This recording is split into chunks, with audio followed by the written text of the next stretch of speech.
When you live the solitary life, I say solitary life rather than single life, a solitary life, you have the opportunity to heighten your awareness of that presence.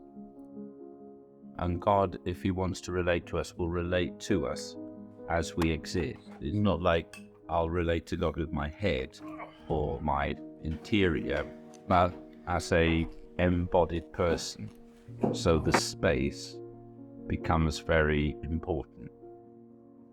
I was very conscious that this house was my space apart to be with Him, like an icon. We think of our homeland is in heaven and the house of the Father and so forth. So this is like a little icon of that.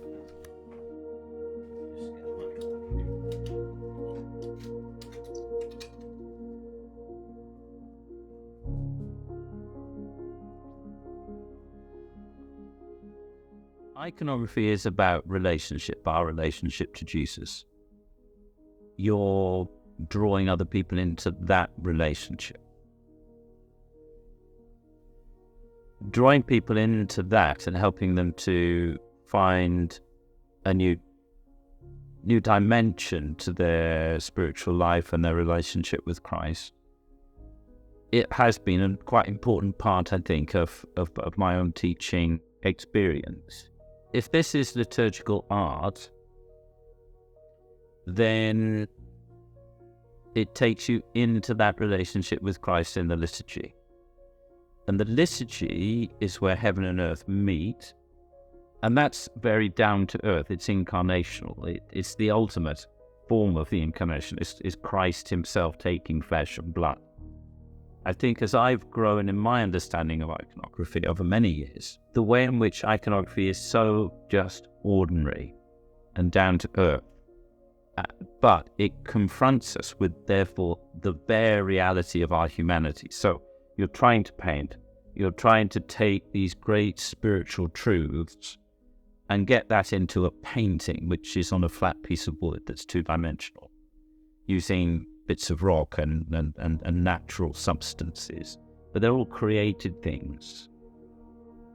And yet, you're transfiguring them through your painting so that the things which are unseen and eternal and sacred and transcendent sort of impinge on our material world. They break through, it's there all the time, but the icon makes that present. And then you're left with this sort of bare reality of God actually with you in the nitty-gritty of your daily life.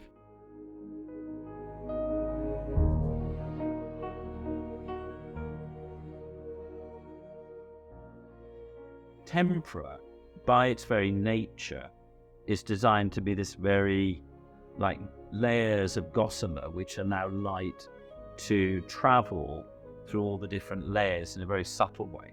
And I really like that. I feel it's very resonant with what iconography is trying to do. So you're not forcing the paint to do something which is against its nature. You're drawing out its nature and letting it sing. The more I learned about how the Byzantine saw colour, which was as radiance, not as hue, but as radiance, not as a particular list of colours which either have a symbolic meaning.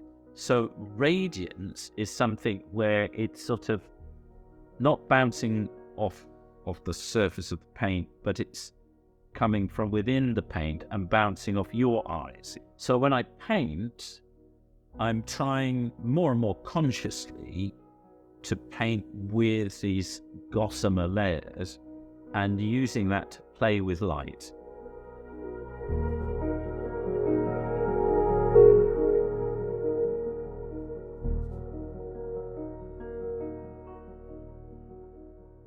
As an iconographer, you are painting that which is unseen. So you might be a very good artist, but the question is, can you see what it is you're trying to paint? If you can't, then that will reduce your work to being either a copyist or you're taking the style and using that for your own artistic creativity, which is not what iconography is about. And therefore, iconography shouldn't be copyist. It should be really creative. I set up the academy course because I wanted people to be able to have a formation in iconography rather than just a short course here and a short course there. You knock an icon out in a week. Oh, I'm an iconographer.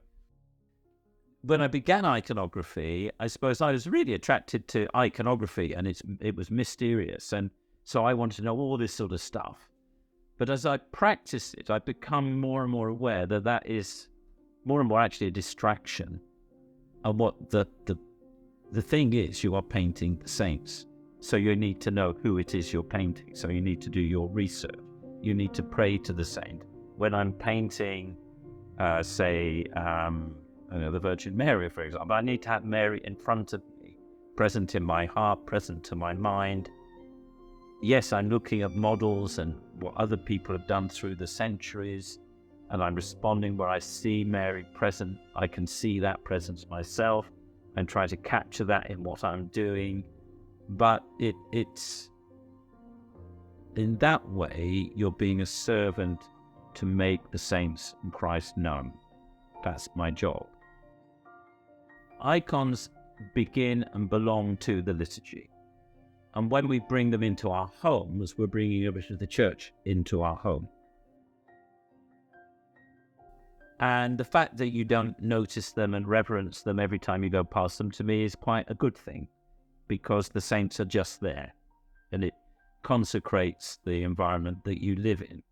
I mean, I came from an Anglican background, and as a child, we were taught hands together and eyes closed. And that, I think, is fairly common, even in, say, Catholic circles. So the idea of praying with your eyes is really difficult for us to comprehend. So, for example, if you go, when I'm praying, I have my icons in my icon corner. I have them here in the room. In this room, I have them all over the house. And then I'm just with the saints and with Christ. And sometimes I remember that. Sometimes I just walk past. But it's the same as if you're with people. You walk past them. You don't always say hello to your mum every time you go past her in the kitchen.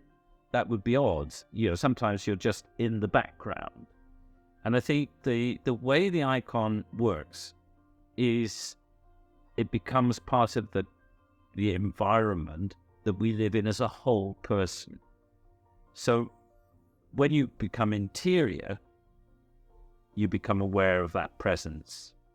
And if you're aware of Jesus present because you stopped, you centered into that presence, you've connected, and then you open your eyes, for example, and there is the icon of Jesus.